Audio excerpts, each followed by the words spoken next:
Oi, eu sou a Lovise Brandão, estudante do primeiro ano de Meio Ambiente no IFRS Campus Bento Gonçalves.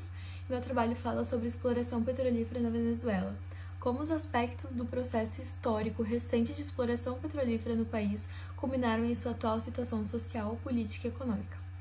O meu orientador é o Thiago Martins da Silva Goulart e a minha co-orientadora é a Janine Trevisan. Tendo a sua atual situação de pobreza sendo muito divulgada pela mídia nos últimos anos, a Venezuela vem passando por um processo de migração em massa de seus residentes e de crise econômica, política, social e humanitária. Porém, pouco é divulgado sobre a história e o processo que culminou em sua situação atual, fora a recente situação em si. O projeto foi criado com o intuito de desmistificar a ideia difundida, em grande parte pela mídia, de que os problemas do país se originam unicamente como consequência de seu regime político atual, situação evidenciada na corriqueira expressão "vai pra Venezuela", quando do rechaço a alguma crítica aos regimes capitalistas. O objetivo principal do projeto é a análise sobre de que forma alguns aspectos do processo histórico recente de exploração petrolífera na Venezuela resultaram na atual situação social, política e econômica do país. Outro objetivo é a definição de conceitos como história e dependência, e analisar a visão e identificar o que o senso comum entende sobre a Venezuela.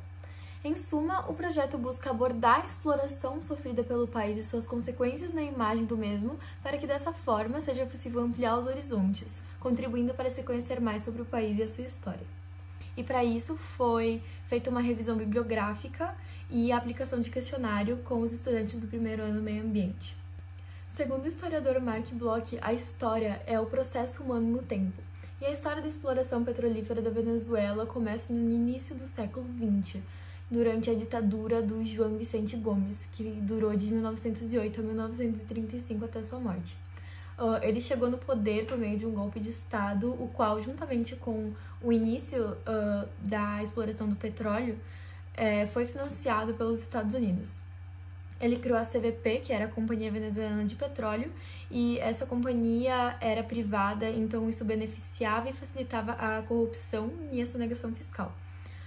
Os proprietários de terra naquela época venderam suas propriedades para as companhias petrolíferas estrangeiras e as poucas pessoas que não passaram a viver na cidade começaram a trabalhar para essas companhias. Então a Venezuela, que era um país que tinha economia agrária predominante, teve a mais rápida urbanização da América do Sul. As coisas já foram evoluindo bem rápido. Já no início dos anos 50, com outro presidente, o Marcos Pérez, foi assinado um tratado de livre comércio entre os Estados Unidos e Venezuela. E isso consolidou uma relação de dependência entre os dois, porque conforme os Estados Unidos iam crescendo e precisando de mais petróleo, a Venezuela ia dando e crescendo junto.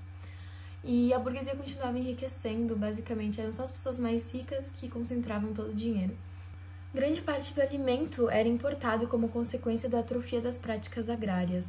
E o país tinha sorte porque a indústria petroleira mundial estava se desenvolvendo, até que o presidente foi derrubado por protestos de movimentos de esquerda.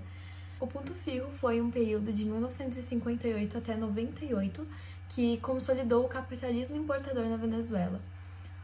Ele também consolidou uma burguesia altamente dependente da renda do petróleo e incapaz de gerar riquezas. Além disso, ela se caracteriza pela união entre empresas petroleiras, Fedecâmeras, que era uma organização de câmeras de comércio, e pelas Forças Armadas, que eram as classes dominantes. Então começou o governo do Rómulo Bittencourt. Ele foi eleito por meio de eleições diretas e ele revelou a face repressiva do Ponto Fijo. O Ponto Fijo tinha sido apresentado como democrático, mas na verdade havia muita repressão da esquerda. E naquele tempo a moeda venezuelana estava sendo bastante valorizada. Até agora havia o Pacto de Livre Comércio com os Estados Unidos, mas então de 69 até 74, durante o governo do Rafael Caldeira, aconteceu a crise americana, ou seja, a exportação de petróleo despencou porque os Estados Unidos eram o principal comprador. E as primeiras ações foram tomadas para nacionalização, e os Estados Unidos, pela primeira vez em décadas, não conseguiu controlar a nacionalização. Durante 74 até 79, houve o boom do petróleo internacionalmente. O governo pôde financiar projetos desenvolvimentistas, eles continuavam dependendo da sorte do petróleo estar bem mundialmente, Eles tinham apoio empresarial, eles nacionalizaram o petróleo com a criação da PDVSA, que é o petróleo da Venezuela, mas a PDVSA tinha a estrutura de empresa privada e mesmo assim, mesmo sendo nacional, ela era ligada ao capital estrangeiro. As pessoas estrangeiras que eram envolvidas com a exploração do petróleo venezuelano não foram afastadas e os Estados Unidos não tiveram prejuízo por causa disso, porque a Venezuela comprou as suas empresas. Então, começou uma crise por conta da dívida pública.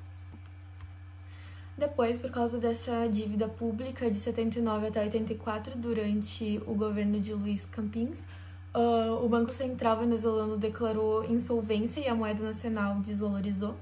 E as pessoas, principalmente de classe média baixa, já estavam cientes de que a crise estava acontecendo e de que a exportação do petróleo não podia salvar a Venezuela disso. Carlos Andrés Pérez voltou para o governo de 89 a 93 e fez um ajuste neoliberal, aumentou o preço da gasolina e do transporte público, e por causa disso começaram a acontecer muitos protestos e eles reprimiam esses protestos com extrema violência e começou a ter escândalos de corrupção, por isso ele sofreu impeachment em 93. Em 93, Caldeira volta à presidência e ele começa a cortar gastos públicos, ele nacionaliza o petróleo, ele cede a exploração do petróleo venezuelano às companhias estrangeiras novamente, ele permite a internacionalização da PDVSA, que tinha sido criada para internalizar a exploração do petróleo, e os empresários param de apoiar o governo porque não eram mais tão favorecidos, já que a maioria deles participavam da PDVSA. Os resultados do questionário aplicado na turma de primeiro ano de meio ambiente foi que, quando perguntados sobre a sua percepção sobre a história e a situação atual da Venezuela, eles alegaram não ter conhecimento, ou pelo menos um conhecimento muito breve e não fundamentado sobre o assunto, ou eles possuem um entendimento equivocado mediado por uma visão deturbada da mídia. Obrigada pela atenção.